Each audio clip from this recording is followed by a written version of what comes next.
같이 살펴보실 말씀은 마가복음 1장 14절에서 20절 말씀 우리 같이 봉독하겠습니다. 요한이 잡힌 후에 예수께서 갈릴리에 오셔서 하나님을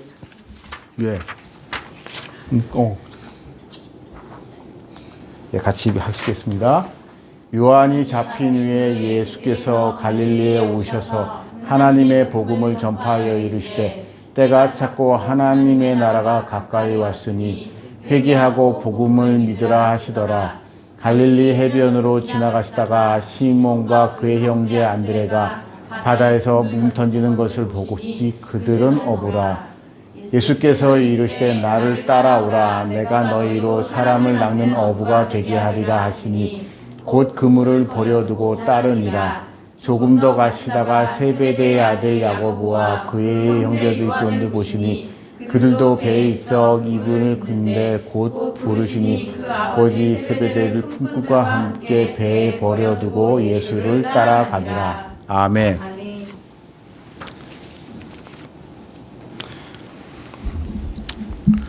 찍었어. 사람이 살다가 보면 일이 잘 풀릴 때가 있죠. 근데 일이 잘 풀릴 때 기분이 좋으신가요? 저는 일이 잘 풀릴 때 한편으론 좀 찜찜합니다. 일이 이렇게 잘 풀릴 리가 없는데. 나 이렇게 럭키한 사람이 아닌데. 내지는 하여튼 뭔가 이렇게 좀 이렇게 일이 너무 잘 풀릴 때는 기쁘기도 하지만 다른 한편으로 마음 한구석에 좀 이렇게 찜찜할 때가 있습니다. 왜냐하면 우리는 분명히 살다가 보면 일이 잘 풀리고 이제 다 됐다 라고 생각을 해서 희망을 가졌는데 확신을 가졌는데 막상 일이 틀어져서 일이 꼬여서 실망할 때가 있죠. 그래서 저는 이제 그때 그런 생각이 들었어요. 옛날에 내가 그렇지 내 팔자에 무슨 내 팔자에 횡재수가 없다는데 그럴 일이 있겠어 설마. 그래. 그치 우리 이래 그런 생각이 들 때가 있어요.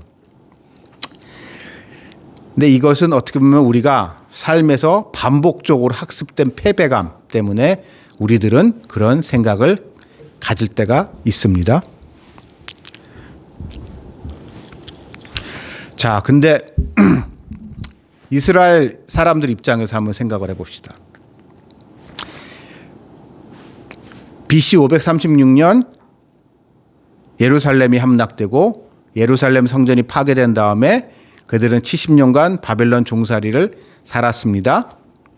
물론 70년 후에 하나님의 특별한 은혜로 기적적으로 고레스 왕, 성경의 바사의 고레스, 일반적으로 페르시아의 사이러스, 시프러스 여러 가지 그 대왕이 페르시아의 바빌론을 정복하면서 이제 사람들 다 고향에 돌려보내요.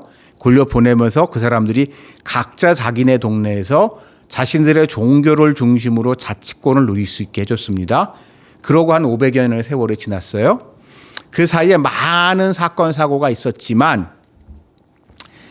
그래서 이스라엘 사람들은 중간에 어려운 일도 있었지만 기본적으로 자신들이 이래 어느 정도의 자치권은 보장이 되고 있었지만 안타깝게도 예수님이 성장하던 이 시절 로마가 지중해 세계를 통일한 이후에 그들의 삶은 본격적으로 위협을 받기 시작을 했습니다.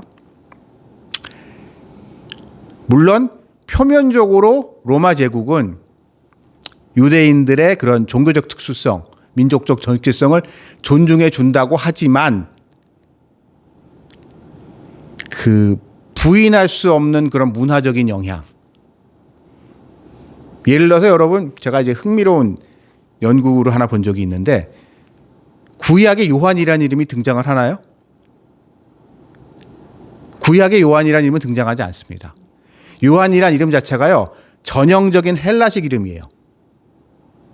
근데 여러분 이제 우리가 이제 좀 아시는 분 아시겠지만 유대인들은 본래 이름을 지을 때 자기 조상 이름 중에 한 명을 가지고 후대에서 이름을 짓잖아요. 그래서 이제 이 전문가들 중에 이렇게 묘비에 묘비에 적혀 있는 이름 있잖아요. 묘비에 적혀 있는 이름을 가지고 이스라엘 사람들의 그런 이름의 변화를 조사한 연구를 봤는데, 예수님이 등장하시기 조금 전 이 한 100여 년 시점부터 급격히 이스라엘 사람들 사이에서 묘비의 이름 중에 헬라식 이름이 급격하게 많아지기 시작합니다. 그만큼 그들이 민족적 정체성이 위협받고 있는, 종교적 정체성이 위협받고 있는 그런 상황이었어요. 근데 그때 지난주에 살펴봤듯이 세례 요한이 등장합니다. 선지자가 500년 만에 등장한 거예요. 그전에는 500년 동안 제사장은 있었지만, 율법학자도 있었지만, 어느 누구도 감히 내가 하나님의 선지자라고 자신 있게 얘기하면서 등장한 사람이 없었어요. 왜냐? 구약의 신명기에 보면은 무슨 말씀이 등장해요? 누가 선지자라고 하면서 내 이름으로 예언을 했는데 틀리면 어떻게 해요? 돌로 패 죽이라고 나오죠. 그러니까 제가 그러니까 어느 누군가, 여러분, 우리가 혹시 뭐 기도하다 하나님한테 무슨 응답을 받을 때가 있잖아요. 그 얘기를 했는데 누군가가 감히 내가 기도했더니 이런 응답을 하나님이 이렇게 응답하신다고 얘기했는데 그게 틀리면 어떻게 돼요? 돌로 맞아 죽는 거예요. 율법 시대에는. 그러니까 어느 누구도 감히 내가 하나님한테 무슨 계시를 받았다, 응답을 받았다, 선지자가 됐다고 감히 어느 누구도 얘기할 수 없는 세월이 몇백 년이 흘렀는데, 제사장 가문에서 세례 요한이라는 선지자가 등장한 거예요. 그럼 이스라엘 사람들이 무슨 생각을 들었을까요? 야, 드디어 오랜 기다림의 끝에 하나님이 우리에게 뭔가 해주시려고 하시나 보다, 희망을 갖겠죠. 그러면서 이제 흥미로운 게 낙타털옷과 석청을 먹는다. 이게 엘리야 이야기거든요. 이게 되게 묘하게 오버랩이 되는 게, 이게 아합이 이세벨과 결혼을 하면서 바알 신앙이 공식적인 이스라엘의 종교가 되면서, 그전에 그냥 개인적인 차원의 종교였지만 공식적인 국가 종교가 되면서 이스라엘이라는 사회 자체를 뒤흔들듯, 이 너무나 놀라운 그리스 로마 문화가 이스라엘을 파고들면서 그들의 정체성을 흔드는 이 시점에 엘리야와 같은 놀라운 능력의 종이 나타난 거예요. 그러니까 사람들이 어땠을까요? 이제 뭔가 대단한 일이 일어났겠구나. 우리가 구약에서 열왕기서나 이런 거 보게 되면 이 선지자들이 막 놀라운 일을 하잖아.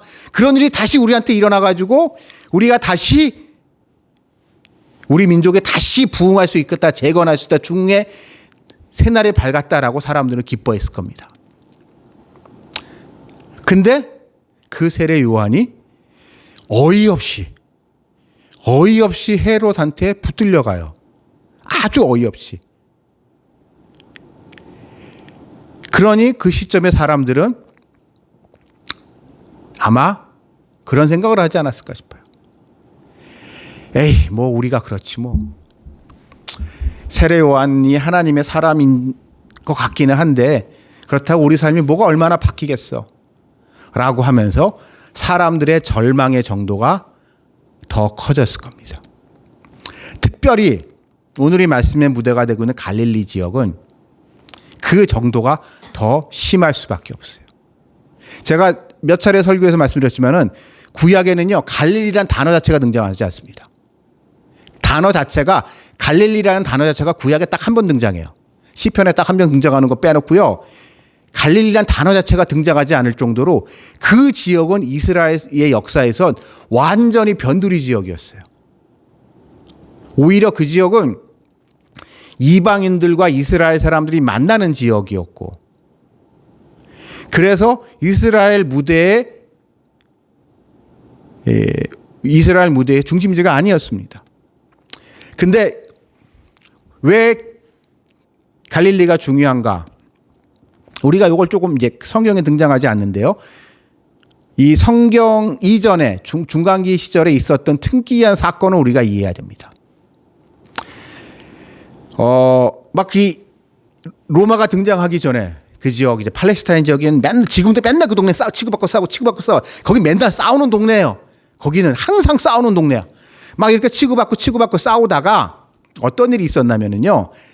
남쪽에 있었던 유다 사람들이 이 마카비 왕조라고 해가지고 독립왕국을 잠깐 만든 몇십 년 동안 독립투쟁을 했는데 이게 성공을 해서 독립왕국을 만듭니다. 그러니까 정확히 말하면 이집트랑 지금의 시리아라는 게 둘이 나눠져서 이게 둘이 막 싸우는데 이 중간에 딱 끼어 있잖아요. 이 끼어 있던 이스라엘 사람들, 남유다 사람들이 어떻게 어부지리로 이제 독립왕국을 만들어요. 독립왕국을 짧게 몇십 년 동안 만들어지는데 만들고 보니까 그 지역에 이제 힘의 공백 상태가 있는 거예요. 무정부 상태. 그러니까 남유다 사람들이 무슨 일을 했냐? 북쪽으로 쳐들어갑니다. 사마리아 지역으로 쳐들어가요. 그때는 여러분 이게 느헤미야나 이런 거 보시면 알겠지만 원래 그러니까 예루살렘을 성전으로 중심으로 한 유대인들의 관할은 이 유다 지역으로 한정돼 있었거든요. 근데 이제 힘의 공백 상태가 되고 하니까 자기네가 어쩌다가 독립이 되니까 이 사람들이 용기를 갖고 북쪽으로 사마리아 사람들은 지역으로 쳐들어가서 사마리아를 이제 박살을 내놓습니다. 그러니까 왜 유대하고 사마리아 그래서 철천지 원수인지 우리가 좀 이해를 해야 되는데 사마리아를 갖다가 박살을 내놔요. 그러면서 북쪽까지 밀고 올라가서 이제 갈릴리 지역까지 이제 회복을 하게 된 거예요. 회복을 하게 되니까 이 유다 지역에서 가난한 사람들이 그쪽으로 대거리 이주합니다. 여러분 우리 한번 그런 그러니까 예수님 보면 우리가 아니 예수님 출생지가 어디야라는 이 약간의 딜레마가 있잖아요. 어떻게 보면 예수님 고향은 나사렛 같고 어떻게 보면 예수님 고향은 그 베들레헴 같고 헷갈리잖아요. 그러니까 예수님의 아빠였던 요셉이 아마도 우리가 추측하기에는 이렇게 같이 북쪽 지역으로 이제 대규모 정복 이주 사업을 할 때 같이 올라갔던 사람 중에 한 명으로 추정을 해요.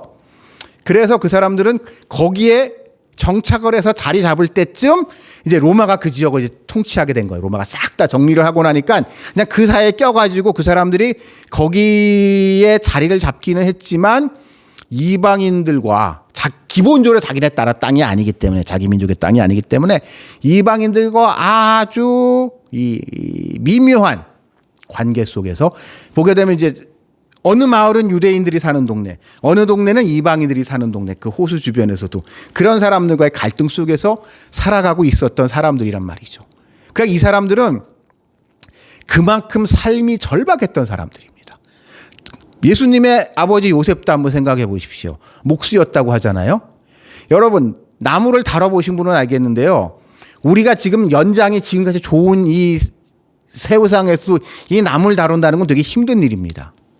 근데 예수님 시절에 지금같이 뭐 공구가 좋았겠어요? 그러니까 되게 힘든 일이었을 거라요. 목수라는 일이. 그런 힘든 환경 속에서 예수님이 성장을 했고 그 지역 사람들은 다 그런 사람들이에요. 그래서 그런 사람들일수록 더 어때요? 뭔가 영웅이 등장해서 자기네들의 이런 모든 문제를 해결해 주기를 기대합니다. 사람은. 그런 또 한 가지의 부류의 사람들이 있었습니다. 어부들입니다. 여러분 구약의 어부 얘기 나온 거 본 적 있어요? 갑자기 생각이 안 나네. 딱 한 번 나와요. 어부들에 관한 얘기는 구약에서. 그 요나 얘기 나올 때 빼놓고는요. 선원이라든지 뭐 이런 어부 얘기 전혀 안 나요. 구약에는 전혀 안 나옵니다. 이스라엘 사람들은 기본적으로 유목민족이고 산에 사는 민족으로 등장이 돼요. 근데 그런 사람들이 어쩌다가 거기 가서 어부가 돼서 물고기를 잡습니다. 물고기를 잡는데 지금도 여러분 우리 생각하기에 바다나 뭐 호수나 이런 데서 고기 잡는 사람들을 이렇게 좋은 직업이라고 보나요? 좋은 직업 아니잖아요. 그때도 좋은 직업이 아니었어요. 더군다나 그 시절에는 또 한 가지 딜레마가 있습니다. 고기를 잡아요. 그물을 쳐가지고 고기를 잡잖아요. 그러면 이제 그물에서 고기를 잡는데 그 고기를 다 먹을 수 있나요? 신명기에서 정한 고기, 부정한 고기로 구분하잖아요. 그래서 그 중에 정한 고기만 먹을 수 있고 부정한 고기는 버려야 돼요. 근데 딜레마는 뭐냐?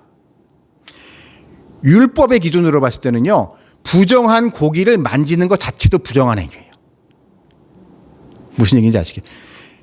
그러니까 우리 그 말레이시아 같은 데 가보면, 이슬람권 가보면은 이 말레이시아에 돼지고기를 팔아요.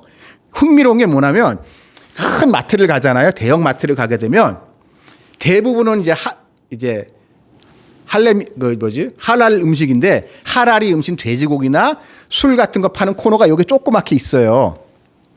근데 재밌는 게 그거를 거기서 돼지고기를 산다고 칩시다. 돼지고기를 사가지고 이제 카운터에 가잖아요. 그 이슬람 애들은요, 그거 손도 안 대려고 해요. 쳐다보는 것도 싫어해요. 걔네들이 보기에 이제 그런 것들을 부정한 거라고 생각하는 거. 근데 구약의 이스라엘 사람도 기본적으로 같은 생각을 가지고 있는 사람들.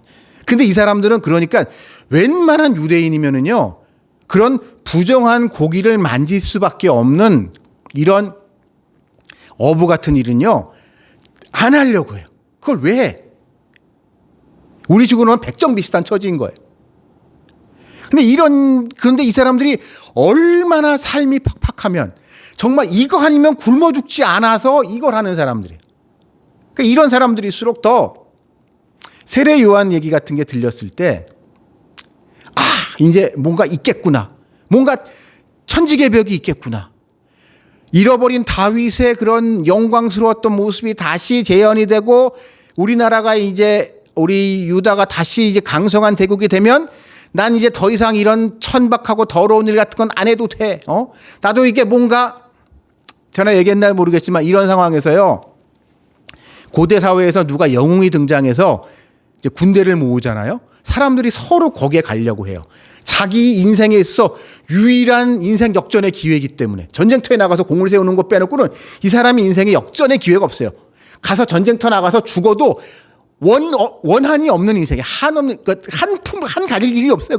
그냥 이 시골에서 이렇게 썩는 것보다 그렇게 하다가 그냥 그래 죽으면 죽고 재수 좋으면 뭐 그런 기대와 희망을 갖고 이스라엘 사람들은 세례 요한의 등장을 대해서 희망을 가졌습니다. 근데 그랬던 이스라엘 사람들, 이스라엘의 밑바닥 사람이었던 갈릴리 지역 사람들, 그 중에서도 더 밑바닥이었던 어부 같은 사람들이 관점에서 봤을 땐 이 세례 요한의 한마디로 찍소리도 못하고, 여러분 그런 게 아니, 사람들 입장에서는 이 세례 요한이 저렇게까지 대단한 분이라 그러면은 저 헤롯 왕 저거 헤롯이 다 싫어한단 말이에요. 사람들이 헤롯 좋아하는 사람은 아무도 없어요. 왜냐하면 헤롯은 일단 혈통적으로도 정통성이 없는 사람인데다가 하는 짓마다 이상한 짓을 많이 한 사람이어서 다 싫어한단 말이에요. 헤롯은. 근데 이 헤롯이 잡아들인다고 그냥 찍소리 못하고 잡혀가가지고 감옥에 있는 모습을 보면서 얼마나 허탈하겠습니까? 허탈하지 않으시겠어요? 저라면 허탈할 것 같아요.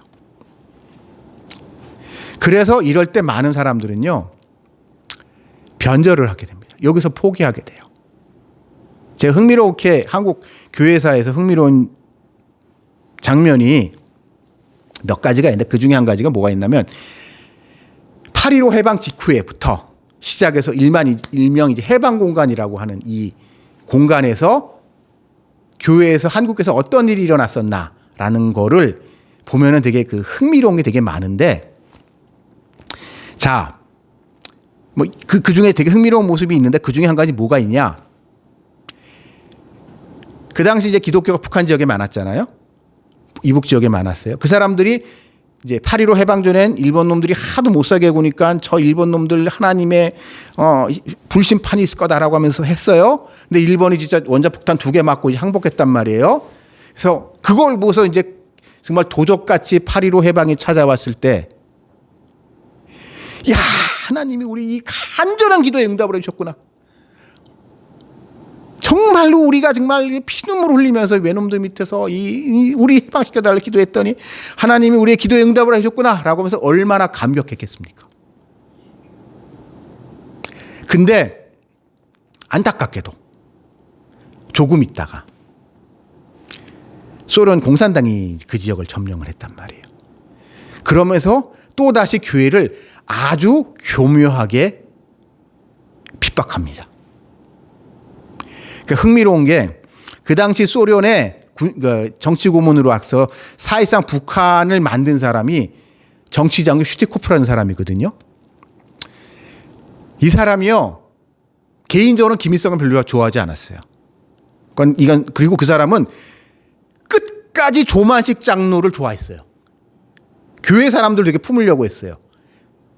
그래서 원래 생각했던 북한의 첫 번째 지도자로 세우려고 게 조만식 장로였고, 김일성은 이후에도 조만식 장로 여러 번 죽이려고 했는데 그때마다 슈티코프가 막아줘가지고 김일성이 슈티코프 때문에 조만식 장로를 고려 호텔에 가둬놓았을 뿐이지 거기서 잘 대접을 해주지 하면서 연금 상태로 나오지 손을 못 댔었어요. 자, 이런 상태 속에서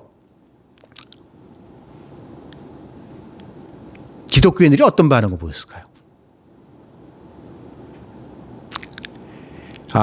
우리는 결론적으로 그 과정에서 공산당을 버리고 월남한 분들이 한국교회의 주류가 됐기 때문에 이게 그 당시에 있었던 다른 모습을 우리한테는 잘 안 보여주는데, 그 사람들 중에 상당수가요, 소련한테 협조합니다. 그 중에는 제가 이 자리에서 실명을 거론하기 곤란하지만 당대 조선의 최고의 부흥사라고 했던 어떤 목사님이 계세요. 신유의 은사가 대단하셨대요. 그래서 그냥 그 목사님이 하여튼 하게 되면 이렇게 막 집회 같은 거 하고 막 특히 신유 집회 한 거 하게 되면 하여튼 말도 없이 많은 사람들이 치유하신 분인데, 그런 분들이 결국 다 공산당 협조해요, 나중에. 저는 우리 그 와중에 어떻게 보면 이거는 정말 아닌 것 그런 와중에 이제 한국으로 남한으로 몰라마시고, 그래서 한국 교회를 오늘날에 이제 다시 재건하는데 이 기초가 되었던 목사님들, 제 짐작입니다만 고민이 많으셨을 것 같아요.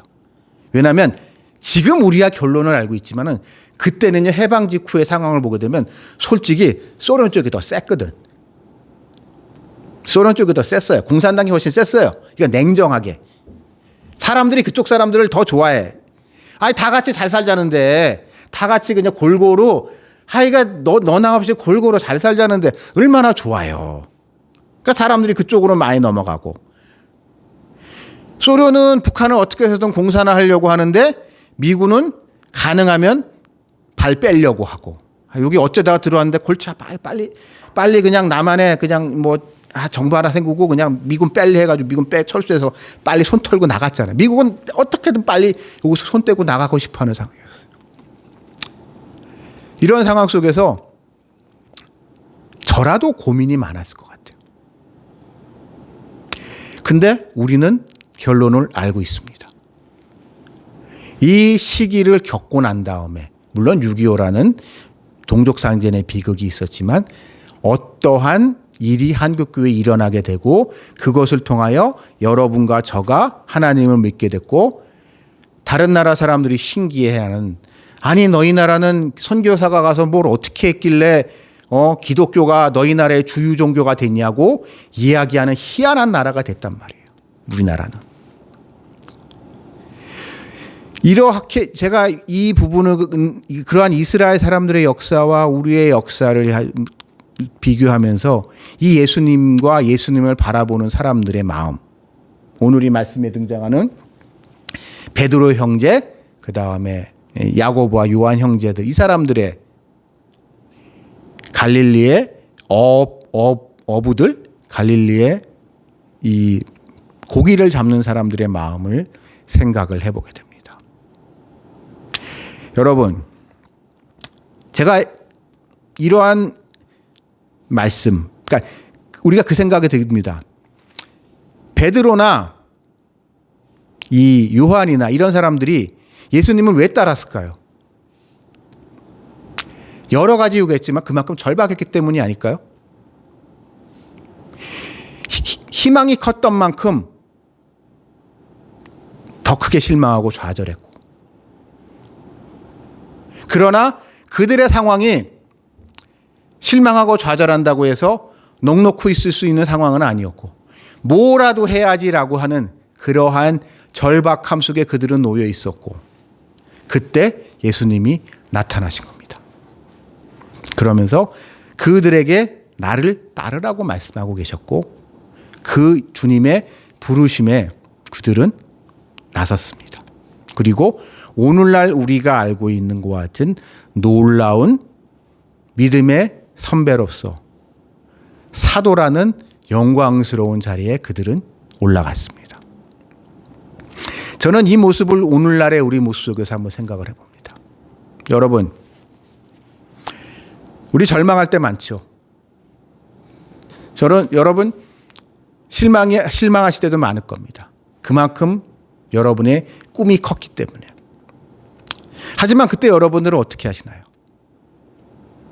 저는 개인적으로요, 스트레스를 풀기 위해서 여행 가는 걸 되게 싫어합니다.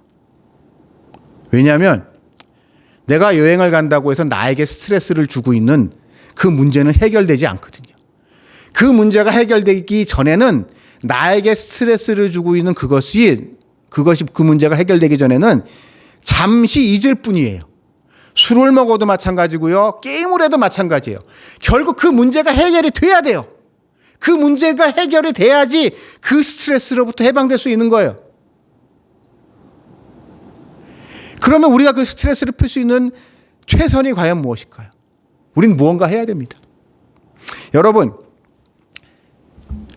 그때 무언가 해야 돼요. 넋놓고 있으면 안 돼요. 외면하면 안 됩니다. 우리의 문제를 직시해야 돼요. 그리고 이 문제를 해결하기 위해서 이 생각 저 생각하면서 시도를 해봐야겠지만, 그중에 오늘 이 말씀 속에서 우리는 중요한 교훈을 얻습니다. 무엇보다도 우리는 예수님을 바라봐야 됩니다. 우리는 사람한테 왜 종교가 필요한가에 대해서, 우리에게 왜 예수님이 필요한가에 대해서, 우리가 왜 교회를 다녀야 되는가에 대해서 사람들이 저한테 묻습니다. 교회 안 다니는 친구들이. 근데 전 자신 있게 얘기할 수 있어요. 종교 생활이라는 것은 내가 나를 돌아볼 수 있는 시간을 갖게 한다. 교회 다니지 않는 사람들이 반성 내지는 회개의 시간을 가질 일이 있을까요? 없어요. 그냥 자기한테 주어진 일 하기 바빠서 정신없이 살고, 그러다가 뭐 일 안 되면 재수없어. 뭐 다음에 잘하지 뭐라고 생각하지, 내가 왜 실패했는지에 대해서 철저하게 반성하고 기독교심 회개하는 시간을 가질 수가 없습니다.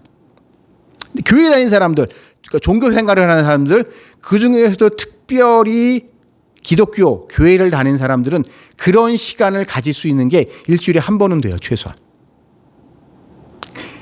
더군다나 기독교라는 종교는 이게 있습니다. 나를 끊임없이 타자화할 것을 요구해요. 그러니까 불교와 기독교의 차이인데, 불교는 내가 나를 바라보게 해요. 내가 끊임없이 내 안으로 들어가서 나를 갖다가 보게 하는데, 기독교는 좀 심하게 말하면 내가 내 밖으로 나와야 돼요. 내가 내 밖으로 나와서 내가 나를 바라보게 해요. 나를 분리시켜서. 그러면서 스스로 내 꼬라지가 어떤지를 반성하게 합니다. 여러분, 회개의 영이라는 게 과연 뭘까요? 여러분, 회개의 영을 경험해 보신 분들은 아실 거예요. 내가 미처 이런 비슷한 과정을 통해서 내가 미처 깨닫지 못했던, 나는 생각지도 못했던 나의 잘못이 내 머릿속에서 번뜩 떠올라요. 그때 내가 이거 잘못했구나. 내가 그때 그때 내가 무심코 내뱉었던 그 한마디 때문에 어떤 친구가 정말 마음에 상처를 입었구나. 아, 내가 그때 하나님한테 무심코 내버렸던 무슨 작은 소원, 내가 그 약속을 안 지켰구나. 라고 하면서 내가 내 자신을 돌아보게 하면서 내가 조금씩 나아가게 하는 것. 그것이 기독교라는 종교가 우리에게 주는 큰 유익이 아닐까 싶어요. 그렇기 때문에 이 모든 것을 할 수 있게 하시는 예수님이 우리에겐 정말로 소중합니다. 우리 여기 계신 분도 그렇고 이 방송을 들으시는 분들 대부분은 교회를 다니시는 분들이기 때문에 이것이 우리의 얼마나 특별한 특권인지를 이게 실감이 안 되시겠지만은요. 한 번이라도 생각을 해 보십시오. 나라는 인간이 하나님이 없었다면, 예수님이 없었다면, 성령님이 가르쳐 주시지 않았다면 내가 얼마나 이렇게 부족한 존재인가를 깨달을 수 있는 존재였는지.